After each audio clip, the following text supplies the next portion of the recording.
दोस्तों एक बार फिर से स्वागत है आपका प्रजापति न्यूज में।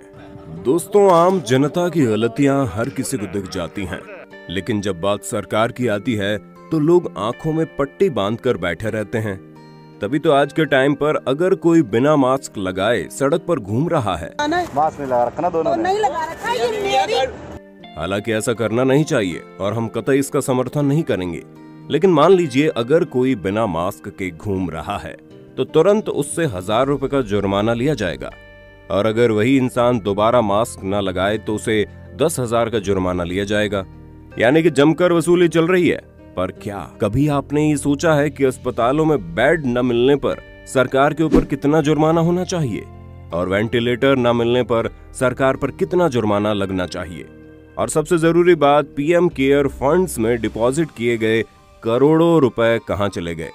इसका जवाब कौन देगा और कौन इसके पीछे सरकार पर जुर्माना लगाएगा? आप सोच रहे होंगे कि भला सरकार से कौन जुर्माना मांगेगा? तो दोस्तों यही तो है हमारी सबसे बड़ी गलती, और आज इसी गलती के बारे में मैं यानी आपका दोस्त विशाल प्रजापति आपको बताने वाला हूं। जहां इस वीडियो में आपके सामने हम अपने देश का ऐसा सच लेकर आएंगे जिसे देखने के बाद आपके पैरों तले जमीन खिसक जाएगी।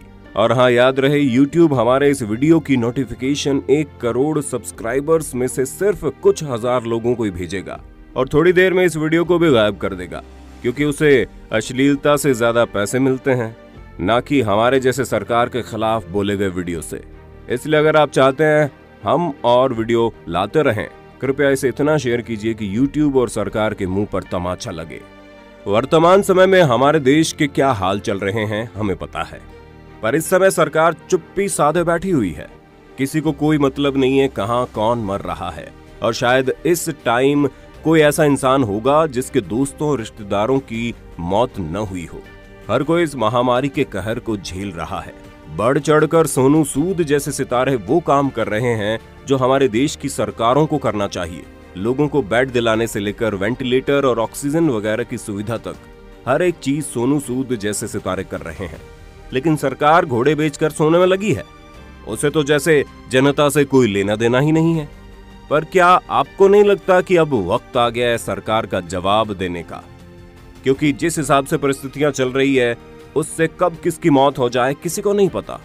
4 दिन जुकाम हुआ नहीं कि 5वें दिन इंसान के मरने की खबर आ जाती है, और इस तरह की खबरों को सुनकर दिल ऐसे दहल जाता है कहीं हमारे अपनों के साथ ऐसा कुछ ना हो जाए। ऊपर से हमारे देश के अस्पताल और वहां की सुविधाएं तो और भी ज्यादा माशाअल्लाह हैं। इंसान अस्पताल जा रहा है अपने इलाज के लिए, लेकिन वहां पर इलाज तो छोड़िए, बिस्तर तक नसीब नहीं हो रहा। डॉक्टर मरीजों को कुत्ते बिल्ले की तरह दुत्कार देते हैं। ये बीमारी इतनी ज्यादा खतरनाक है कि यहाँ अपने भी साथ छोड़ रहे हैं। ऐसे में इंसान के पास सिर्फ और सिर्फ एक ही सहारा बचता है, और वो है सरकार का। लेकिन हमारे देश की सरकार तो अपनी पार्टी का प्रचार करने में लगी रहती है। हर स्टेट में वही हाल आपको देखने को मिलेगा। हमारा देश पिछले 1 साल से कोरोना वायरस का कहर झेल रहा है, पर शायद ही ऐसी कोई जगह होगी जहां पर हॉस्पिटल बने होंगे। हाँ, जब बात इलेक्शन की आती है तो ऐसे जमकर रैली करवाते हैं जैसे कहीं के राजा महाराजा हों। ऊपर से बिना मास्क लगाए पूरे 1 महीने तक बंगाल में इलेक्शन के लिए रैली चलती रही। हर नेता अपना सिक्का जमाने में लगा पड़ा है, और उस टाइम देश में कोरोना वायरस केस इतने बढ़ रहे थे कि हर रोज लोगों की लाशें उठ रही थी। पर फिर भी रैली रोकने की बजाय हमारे देश के प्रधानमंत्री अपना गुणगान करने में लगे पड़े हैं, जैसे कि इन्होंने बहुत बड़ा तीर मार दिया हो। हमें तो ये समझ में नहीं आता कि इन सरकारी लोगों के गले से खाना कैसे उतरता होगा। क्या शमशान घाट पर मरने वाली लाशों को देखकर इनकी आत्मा नहीं जलती होगी? क्योंकि अगर एक बार सोच भी लिया जाए तो आंसू गिरने लगते हैं कि बेचारे 35-40 साल के जवान लोग मरे जा रहे हैं। घर में लाश उठती है, उसी के दूसरे दिन पता चलता है कि उसी घर का दूसरा इंसान भी दुनिया छोड़कर चला गया। आगे बढ़ने से पहले अगर आप हमारे चैनल पर नए हैं तो प्लीज सब्सक्राइब करके घंटा हिलाना मत भूलना। ऐसा करने से आप पर कृपा आनी शुरू हो जाएगी। ट्राई करो, इट्स वर्क। ये महामारी इतने बुरे हालात दिखा रही है कि हर इंसान यही सोच रहा है कि घर में बैठकर नमक रोटी खा लेंगे, लेकिन बाहर नहीं निकलेंगे। ऊपर से हमारी सरकार को लाखों लोग जुटाकर रैली करने में जुटी पड़ी है।